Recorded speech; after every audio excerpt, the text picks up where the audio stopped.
My name is Oladosu Adenike. I'm the founder of iLeadclimate, and today we are having a very important guest with us from Madagascar that will be telling us more about what is going on in this particular country. Madagascar is one of the countries in Africa that the World Food Program have mentioned or named to be the country where climate change, but not conflict, is driving food insecurity. And this is why Africa is the most disproportionately affected by the climate change crisis. And this is affecting our human rights, and every other crisis too is also affecting us adversely. And that is why we need to act now, and we need to not only build climate resilience, but also stop emissions. Because the more we emit, the more every other things or solution we are bringing on board is being affected by the climate change crisis. And today with me, I have Mirina, one of the ambassadors for the African Youth Climate Hub. And she's also a fellow for the UNFCCC in Bonny. And she'll be here telling us more about what we need to know about Madagascar that we do not know. So today we will welcome her to tell us more about ourselves, then properly to what we have today to tell you all. Thank you, Marina. Okay, hello from Madagascar. Hi, Adenike, and thank you very much for inviting me for that interview today. So, as you already introduced, my name is Mirana. I am from Madagascar, and I am an ambassador of African Youth Climate Hub, and currently I am a climate fellow at UNFCCC as well. Previously, I studied energy policy at the Pan-African University for Water and Energy Sciences in Algeria. And I'm very glad to be here today to share about what is happening in Madagascar from my perspective. Yeah. Okay, thank you so much for that introduction. And let's go into what we are here today to talk about the climate change crisis in Madagascar. You know, I saw that the World Food Program named Madagascar as the country where climate change is driving food insecurity. And I wonder why so? Why did they say that?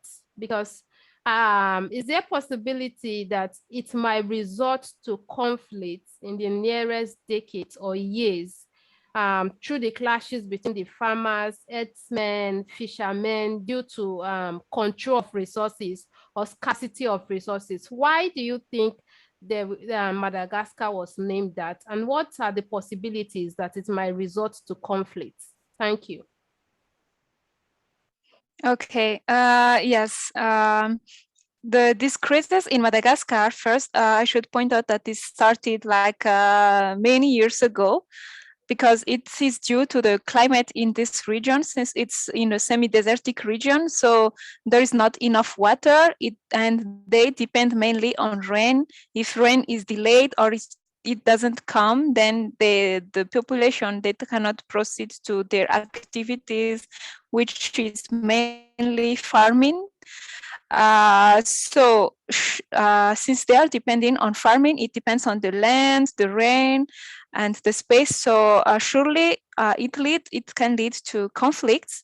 Yes, this crisis, as I said, it has already started like many years ago, and the local population, they are depending on farming mainly because that is their main activities.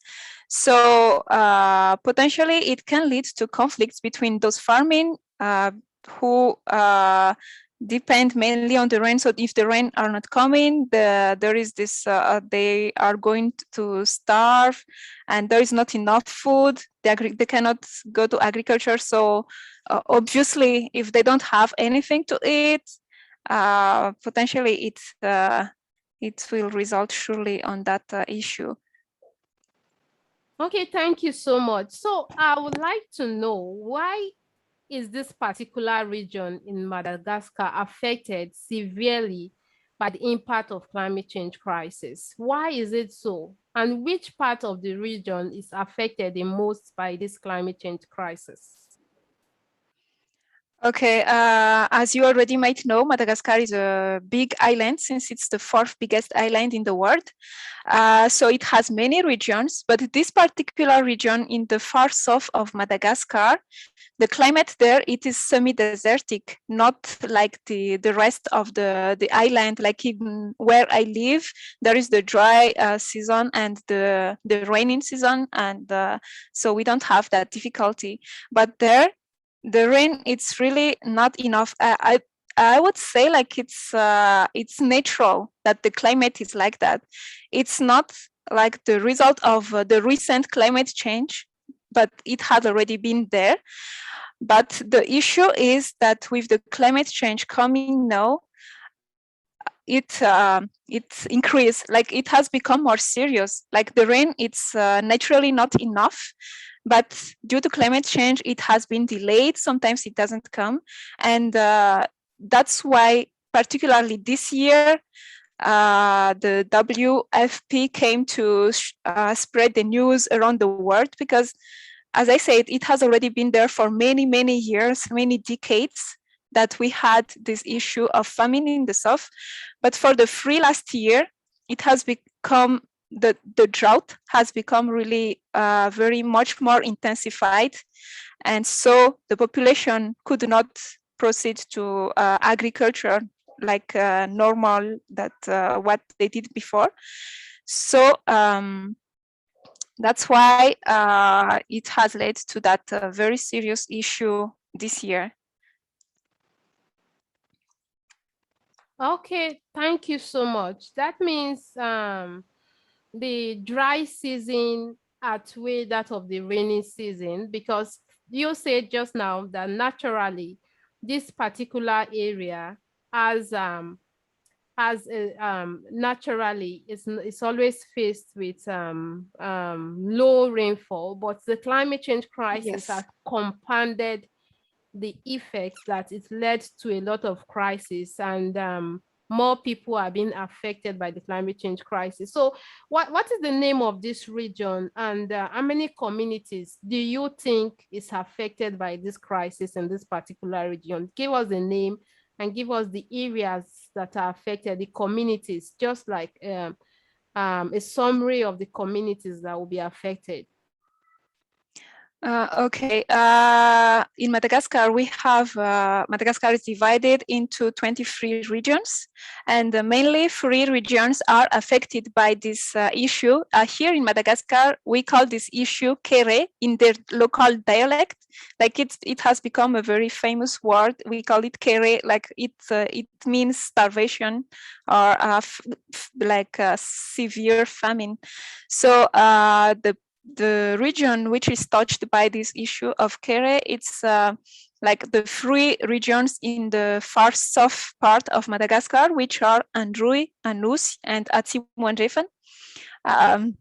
So it's mainly these 3 regions, but there are different communities where it is much more severe than the rest of the region. So basically in the district that we call Ambuvmbe, that's where it's very serious. But there are also many very, very small villages around. There are so many, I don't know them all, but it's like small villages where there are like thousands of population or hundreds of population, small communities around which are affected. So it's quite a big region, not really like a small community, but there are many.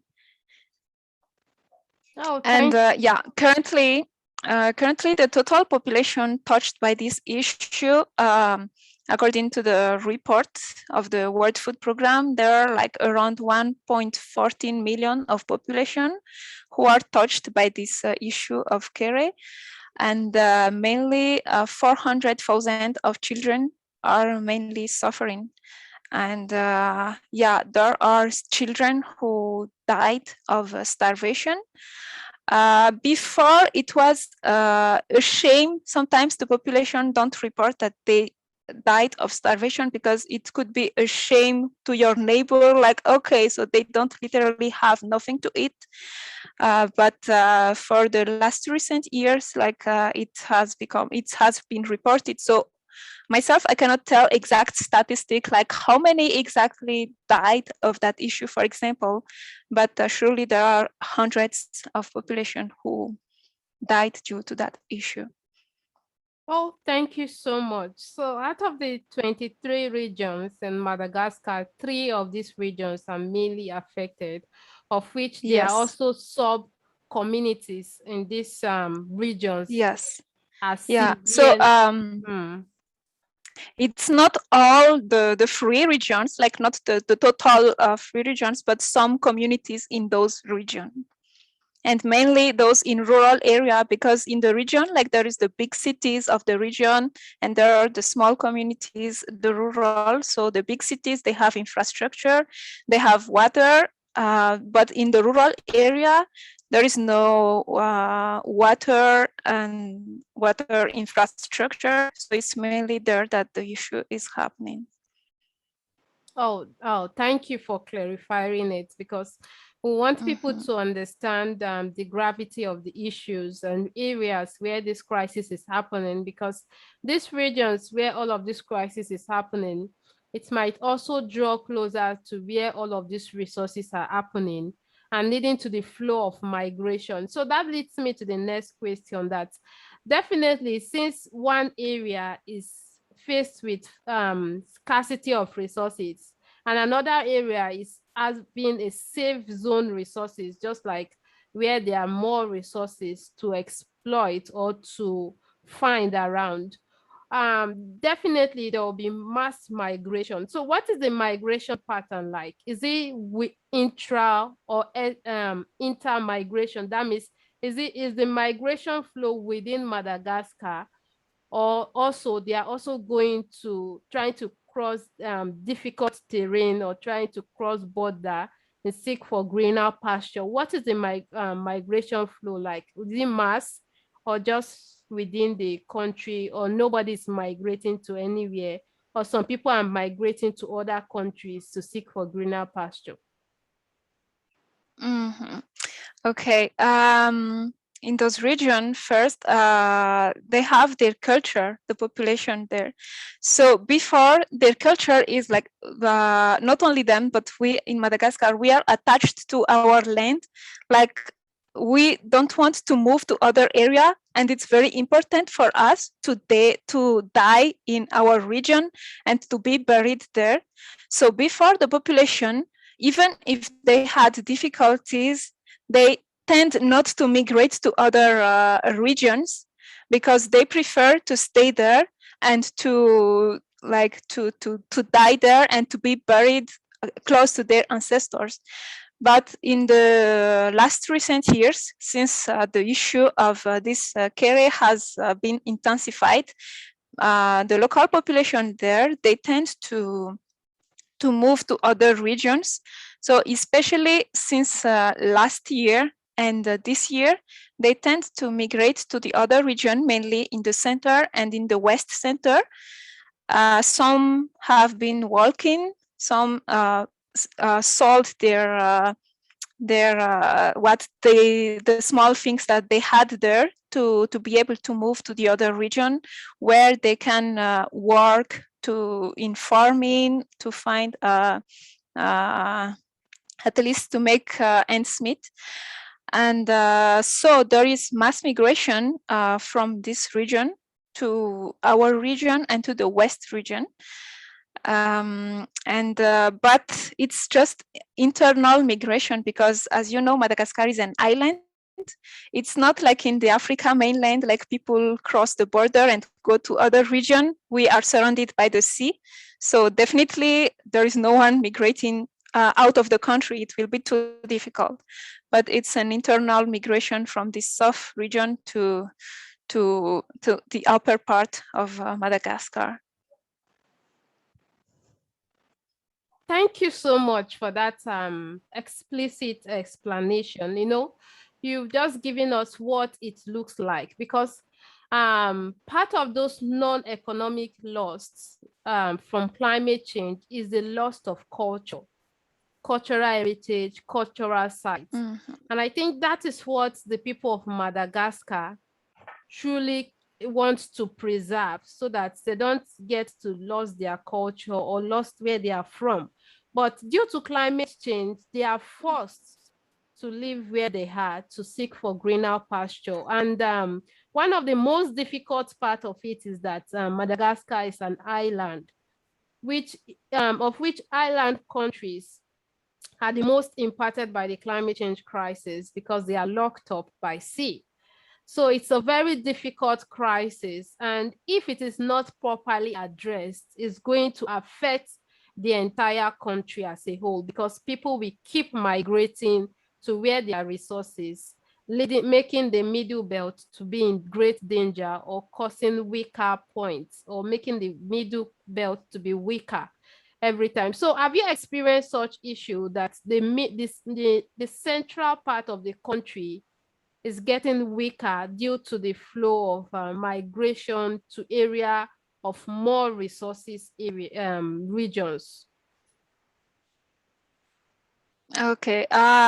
Personally, for me, I am living in a small city, in a small town in Madagascar. So they are not there. I have never seen any migrants from that region to my town, but they are going to. Some of them are walking, and some are from cars. They are going to the capital of Madagascar, and the people there in the capital, they sometimes they reported that that there are like every day 50 population from that region arriving in the car station in the capital. It was last year, I think. And sometimes they don't have money because they just transfer in the capital, going to other region. Sometimes they don't have money when they reach there. So they have to perform some small activities before continuing going to their final destination. And I haven't really heard like people reporting some issues with that, but I just think I forecast like maybe in the near future, surely it will impact the lives of this population in in their destination as well, since even where they are going, people have difficulties since overall Madagascar is a poor country. So even in the region where they're going to migrate, if there will be too many migration, then it will disturb the jobs of the population there as well. Maybe their activities, they are going to interfere with their land area and so on. So I think, yeah, that will cause an issue as well. Oh, okay. Thank you so much. Thank you. Thank you. So, just as you've explained, it's just what is going on in Madagascar. So, what do you think is the role of media or the global audience in addressing such issue for climate justice in Madagascar? Because recently I saw that the media started carrying it, something that I've started 40 years ago. Then recently it's made headlines in news that such issue is happening in Madagascar. What do you think this media have helped to do for climate justice? Yeah, I think media has a very important role to play on that because yeah, as I already said, this issue, it has happened every year mainly during the dry season. In the local media in Madagascar, we always hear it. Sometimes locally here, we collect money to send to the region. But especially this year, it has reached to the international level. So I think it's a very good idea to spread the news across the world that is what is happening in Madagascar. And even if it's it's not only caused by climate change, since, as I said, the issue has been there, but since the climate change has intensified this issue, it has enhanced the issue which was already there. So it will help the world to be conscious about what is happening around the world due to climate change. So if the issue reached to international level, then maybe the international community may be aware that, okay, since climate change is really happening and it leads to very serious effects to the population, maybe it is already climate action itself to raise that awareness, to share what is happening, so that the international community take actions on how to mitigate against climate change and what should be done. So I hope that it will help, especially on the COP as well, that it will be taken into consideration. I know that Madagascar is not the only country impacted by climate change, but if all these countries are heard and if the whole world know what is happening due to climate change, for sure it would have effect in decision during the COP and during international negotiation and with companies, in entrepreneurship and in academic and in all levels, I hope. Yeah, thank you so much. Just as you have rightly mentioned, COP and other international negotiation, that leads me to the 100 billion climate promise on annual basis for underdeveloped or developing countries, for them to be able to scale up or meet up towards their climate commitments, of which if these commitments are being met, it should have helped countries like Madagascar and every other countries that have been affected by the climate change crisis, so that it wouldn't result to conflict or even war. And that leads me to my next question, that what solution do you think will suit this particular region, or what do you think international community can help to make sure that these people retain their livelihoods and are not being affected by the climate change crisis? Okay, yeah. As I said, this issue had already been there many years ago and solution has already been brought. But I cannot call it really a solution because it was just temporary. People see that the population are starving, they don't have anything to eat. So either national or international level, they try to bring food, they try to bring water, they transport water from the center region or from the safe region to those region. But how can you transport water every day throughout the year? So and there is also many international organizations like the USAID, the World Food Program. They have already been there in Madagascar to help to bring food. And there is also this program of like providing lunch to small children at school. So at least during the school time, they can have lunch at school. But also due to COVID-19, school has stopped. And it's also, I forgot to mention that it's also one of the reasons why this issue was very serious since last year, since children don't go to school. So they don't benefit from this program of getting free lunch every day. And so the issue has become more serious. So as a solution, that was already part of the solution brought the international community.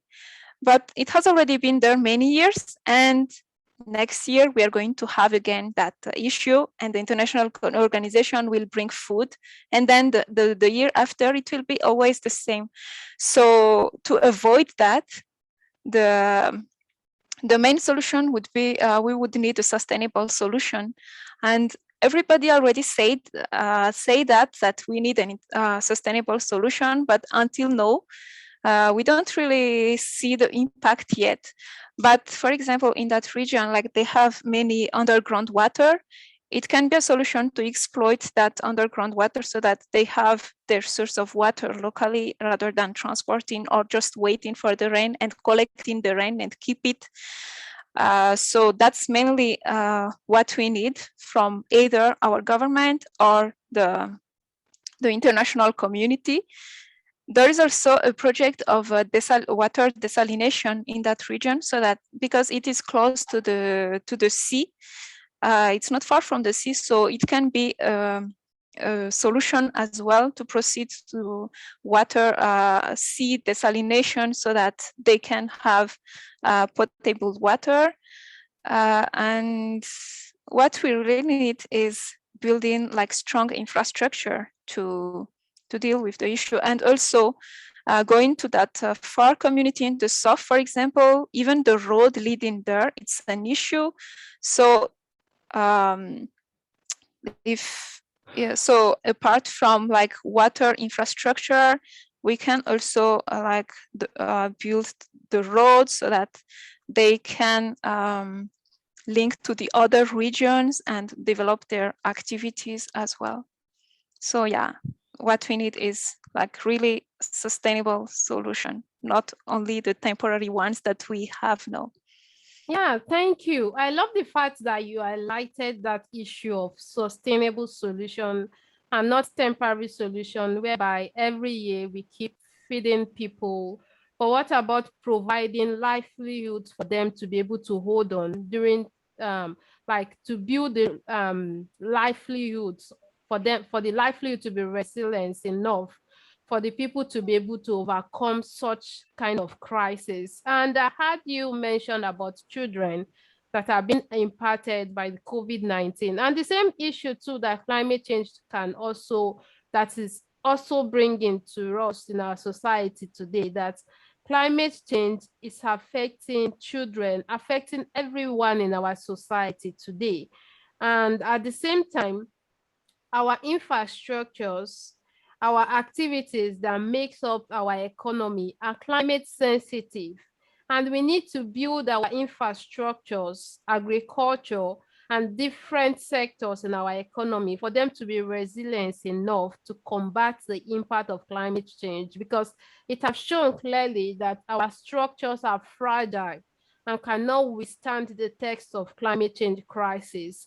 And that is why we need to act now and act fast and in the right direction to see that whatever solution we are bringing on board is sustainable enough so that it wouldn't cost us more in dealing with the climate change crisis, because this is already a global issue and there are many global issues to deal with, so that we can be able to combat climate change effectively and to make climate finance also work.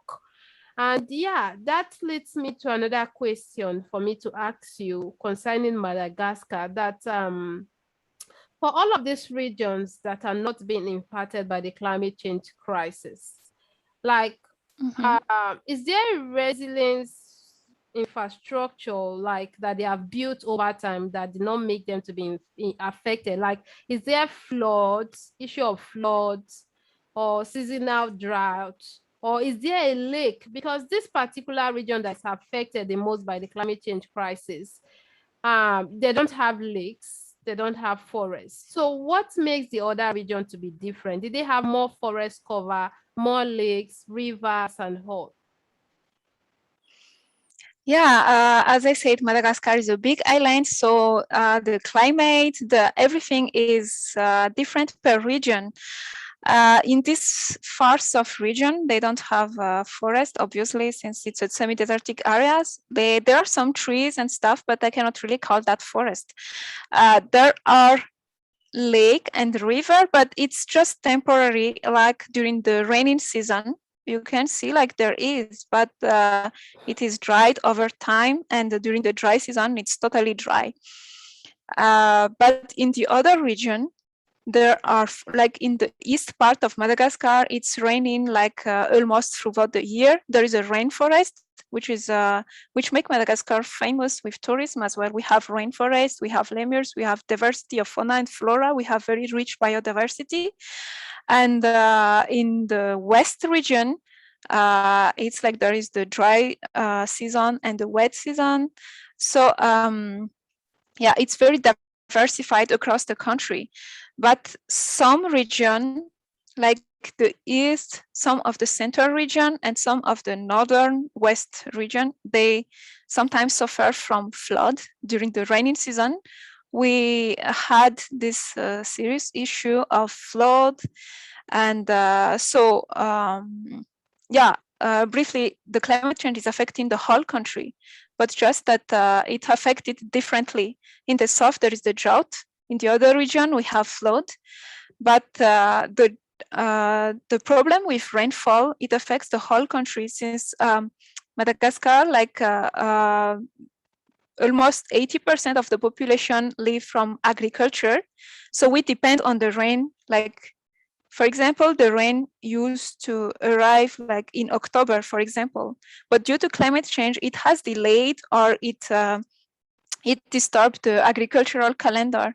So all the farmers, I can say almost all the farmers in the country suffer from that issue of, like, they expect to plant the seeds on this month, but the rain is not coming. We keep waiting, and then it delayed the time to start planting, and it affects the whole economy since we live from agriculture.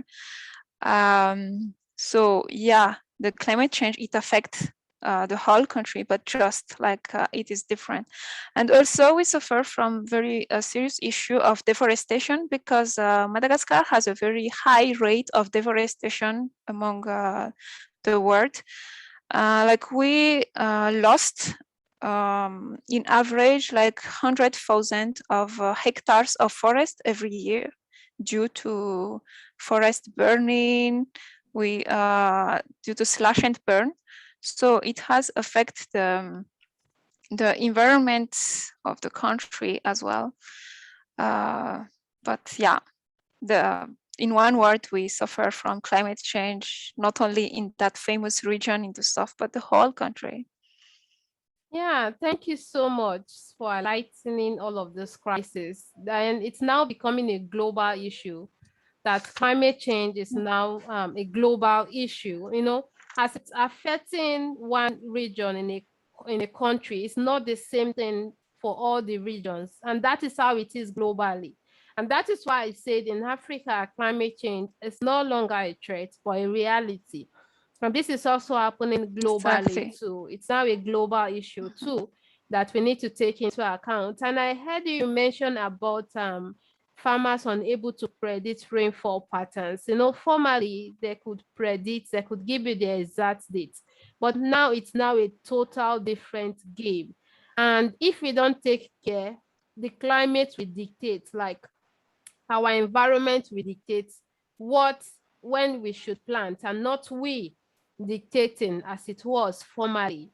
And also you mentioned the fact that they have a rainforest and it's also being affected by the climate change crisis. We need a behavioral change for we to be able to keep our forests, because the forest and the ocean, they absorb more than half of the emissions. And because they are more emission than the rainforest and our ocean can take, so it's affecting us.